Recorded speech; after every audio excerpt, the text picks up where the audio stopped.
What is spirituality for you? നമ്മൾ തന്നെയാണ് നമ്മുടെ ദൈവം. വി ആർ ഗോഡ്, അത്രയേ ഉള്ളൂ. അതിൻ്റെ അപ്പുറത്തേക്ക് ഒരു പോസിറ്റിവിറ്റി, ഒരു ഒരു സ്പിരിച്വൽ പോസിറ്റിവിറ്റിക്ക് ഞാൻ തീർച്ചയായിട്ടും അമ്പലത്തിൽ പോകാറുണ്ട്. ഒരു എനർജി കിട്ടാൻ. അതെ, കർമ്മയോഗത്തിൽ ഞാൻ നല്ലോണം വിശ്വസിക്കുന്നുണ്ട്. കർമ്മമാണ് ഈശ്വരൻ, നമ്മുടെ പ്രവൃത്തിയാണ് നമ്മുടെ പ്രാർത്ഥന. ഓക്കെ, ആ പ്രവൃത്തിയും പ്രാർത്ഥനയും ഒക്കെ ഒന്നാവുമ്പോഴാണ് സംഗീതം അതിന്റെ വേറൊരു ലെവലിലേക്ക് പോകുന്നത്. തീർച്ചയായിട്ടും സോൾ ഉണ്ടാവുന്നത്. തീർച്ചയായും ബേസിക്കലി നമുക്ക് വേണ്ടത് പീസ് ഓഫ് മൈൻഡ് ആണ് ജീവിതത്തിൽ എന്നാണ് എനിക്ക് തോന്നുന്നത്. മറ്റതൊക്കെ വരുമ്പോഴും സമാധാനമായിട്ട് നമുക്ക് ജീവിക്കാൻ പറ്റുക എന്നുള്ളത് വളരെ ഇമ്പോർട്ടൻ്റ് ആണ്. ഓക്കെ, സമാധാനമായിട്ട് ജീവിക്കാൻ ഇപ്പം എന്തൊക്കെയാ ചെയ്യണേ? പാട്ട് അത് ഒരു ആണിക്കല്ല് തന്നെയാണ്. സമാധാനം വേണമെങ്കിൽ സംഗീതം ഇല്ല, സംഗീതമില്ലാതെ സംഗീതം ഇല്ല. എല്ലാരും ചോദിച്ചിട്ടുണ്ടാവുമല്ലോ, വീട്ടുകാരെ അറിഞ്ഞുകൊണ്ടിട്ട എല്ലാവരും ചോദിക്കും. മേ ബി എൻ്റെ പേരൻസിന് ഭയങ്കര ഇഷ്ടമായിരുന്നു പാട്ട്. അങ്ങനെയാണ് അവർ തന്നെയാണ് ചൈൽഡ്ഹുഡിൽ തന്നെ പാട്ടിനും ഡാൻസിനും ഒക്കെ കൊണ്ട് ചേർത്ത്. ഗുരു ചോദിക്കാൻ പറ്റും. ആദ്യ ഗുരു ആർവി കോളേജിലെ റിട്ടയർഡ് വീണ പ്രൊഫസർ സരസ്വതി ടീച്ചറാണ് എനിക്ക് ആദ്യാക്ഷരങ്ങൾ പഠിപ്പിച്ചു തന്നെ പാട്ടിൻ്റെ. പിന്നെ ഇപ്പം ഞാൻ ഹിന്ദുസ്ഥാനി പഠിക്കുന്നുണ്ട് ഉസ്താദ് ഫയാസ് ഖാൻ്റെ കീഴിൽ. സംഗീതയുടെ പേരിൻ്റെ കൂടെ ഉള്ള ഒരു പേര് ശ്രീകാന്ത്. തീർച്ചയായിട്ടും അപ്പോഴേ ഫുള്ളാവുന്നുള്ളൂ. അതെ, സംഗീത ശ്രീകാന്ത് എന്ന് പറയുമ്പോൾ ശ്രീകാന്ത് എല്ലാവർക്കും അറിയാം, എല്ലാവർക്കും അറിയാം. ശ്രീകാന്ത് എന്ന് പറയുന്ന വ്യക്തി സംഗീതയുടെ ജീവിതത്തിൽ ഉണ്ടാക്കിയ ഒരു ഇൻസ്പിറേഷൻ എന്താണ്? പറയാതെ വയ്യല്ലോ. ഇപ്പോൾ ഞാൻ എന്ന സിംഗർ ഇവിടെ ഉള്ളത് തന്നെ വലിയൊരു തെളിവാണ് അതിന്. അവരുടെ സപ്പോർട്ട് എന്നൊക്കെ പറഞ്ഞാൽ അത് വളരെ താഴ്ന്ന വാക്കായിപ്പോവും. എൻ്റെ ഫാമിലി തന്നെയാണ് എൻ്റെ ഏറ്റവും വലിയൊരു ഇമോഷണൽ സെക്യൂരിറ്റി എന്ന് പറയുന്നത്. അതിൻ്റെ അപ്പുറത്തേക്കൊന്നും പറയാനില്ല. അവരില്ലെങ്കിൽ ഞാനില്ല. കണ്ടെന്നറിയണ്ടോന്നൊക്കെ സംശയം. ഒരു ബേബിയാണുള്ളത്. അതെ, അവൻ 6th പഠിക്കാണ്, മാധവൻ. ഓക്കെ, അതെ. മാധവൻ മ്യൂസിക്കുമായിട്ട് പൊതുവെ കലാപരമായിട്ടുള്ള ഒരു ഇൻക്ലിനേഷനൊക്കെ കാണിക്കുന്നുണ്ട്. പാട്ട് എന്ന് അങ്ങനെ പറയാറായിട്ടില്ല. ഫിലിം അതിൻ്റെ പിന്നിലുള്ള കാര്യങ്ങളിലൊക്കെ ഭയങ്കര ഇൻട്രസ്റ്റ് ആണ് ആൾക്ക്. എഡിറ്റിംഗ് അങ്ങനത്തെ കാര്യങ്ങളിലൊക്കെ ഭയങ്കര ഇൻട്രസ്റ്റ് ആണ്. വഴിയായിരിക്കാം. പാടിയിരിക്കുന്ന പാട്ടുകളെല്ലാം ഓൾമോസ്റ്റ് ഒരു ഇങ്ങനത്തെ സോഫ്റ്റ് ടച്ചുള്ള പാട്ടുകളാണ്. ഒന്ന് മാറ്റി പാടണമെന്ന് തോന്നിയിട്ടുണ്ടോ എപ്പോഴെങ്കിലും?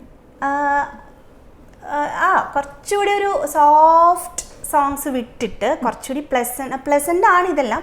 കുറച്ചുകൂടി റിത്തമിക് ആയിട്ടുള്ള പാട്ടുകൾ ഒക്കെ ചെയ്യാം ഞാൻ. പക്ഷെ അതാരും ശ്രദ്ധിച്ചിട്ടില്ല. രാജന്മാർ രാഹുലൊക്കെ അത്തരത്തിലുള്ളൊരു പാട്ട്, ഒരു ഉത്സവ പാട്ടാണ് പാടിയിട്ടുള്ളത്. ഉള്ളത് ചൊന്നാലുള്ള തുള്ളിത്തുളും വീട്ടില്ല, അങ്ങനെ ഒരു പെപ്പി ആയിട്ടുള്ളൊരു പാട്ട് അങ്ങനെ പാടിയിട്ടുണ്ട്.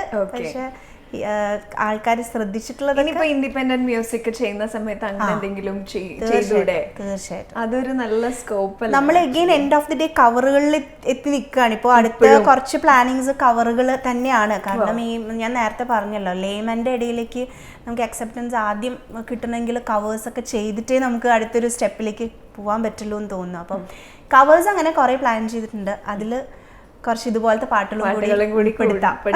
അടിപൊളിയായിരിക്കും. അല്ല, പറയാൻ പറ്റില്ല, ഒന്നും പറയാൻ പറ്റില്ല. ആൾക്കാർക്ക് തന്നെ ഇപ്പൊ എന്താ വേണ്ടതെന്ന് കൺഫ്യൂസ്ഡ് ആയിട്ടിരിക്കണം. സ്റ്റേജിൽ അങ്ങനെ ചെയ്യാറുണ്ട്. ഫാസ്റ്റ് സോങ്സും ഒക്കെ സ്റ്റേജിൽ നമുക്ക് കോംപ്രമൈസ് ഇല്ലല്ലോ. നമ്മളിപ്പോ എബ്രോഡൊക്കെ ആണെങ്കിൽ വേറെ സിംഗർ ആരും ഉണ്ടാവില്ല, നമ്മൾ തന്നെ എല്ലാം ഹാൻഡിൽ ചെയ്യണം. അപ്പൊ ജിങ്കുനമണിയൊക്കെ പാടാറുണ്ട്. പാടുവോ? അയ്യോ, പക്ഷെ ഭയങ്കര രസമാണ് ഞാൻ ജിങ്കുനമണി പാടി കേൾക്കാം. ജിങ്കുനമണി പാടിയാൽ ഞാൻ ഭയങ്കര വൃത്തിയോടായിരിക്കും. പിന്നെ സ്റ്റേജിൽ പാടുമ്പോഴത്തേക്കും മറ്റേ ഡിലേയിലൊക്കെ അങ്ങോട്ട് കുളിച്ചങ്ങോട്ട് അഡ്ജസ്റ്റ് ചെയ്ത് പോകും. പക്ഷെ ഒരു ഫാസ്റ്റ് ജോണറിലുള്ളൊരു പാട്ട് പാടാം, കജറ മൊഹബ്ബത്ത് വാല. ഓക്കെ, അടിപൊളി. കജറ മൊഹബ്ബത്ത് വാല അഖിയോं में ऐसा डाला कचरे ने ले ली मेरी जान, हाय रे मैं तेरी कुर्बान, दुनिया है मेरे पीछे लेकिन मैं तेरे पीछे अपना बना ले मेरी जान, ഹായ് मैं तेरी कुर्बान. ഇത് വേറെ ശബ്ദമായല്ലോ. അപ്പൊ ഇതും ഒന്ന് നമുക്ക് പറ്റാവുന്നതാണ്. അതുപോലെ തന്നെ എനിക്ക് ഇഷ്ടമുള്ള പാട്ടാണ് മഹേഷിന്റെ പ്രതികാരം. അയ്യോ അത് എന്താ പറയാ, ഇത്രയും ഒരു ബിഗ് മൂവി, ബിഗ് വെച്ചാൽ അറിയാമല്ലോ, മലയാള സിനിമയുടെ തന്നെ മുഖം മാറ്റിയ ഒരു സിനിമയായിരുന്നു മഹേഷിന്റെ പ്രതികാരം.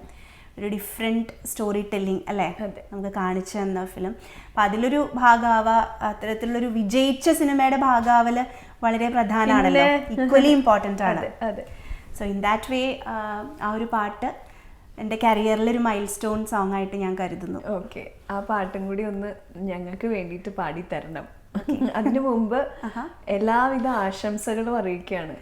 അയ്യോ തിരിച്ചും thank you so much Rachana for having me here. You such a darling. എല്ലാവരുടെയും സ്വീറ്റ് ഹാർട്ടാണ്.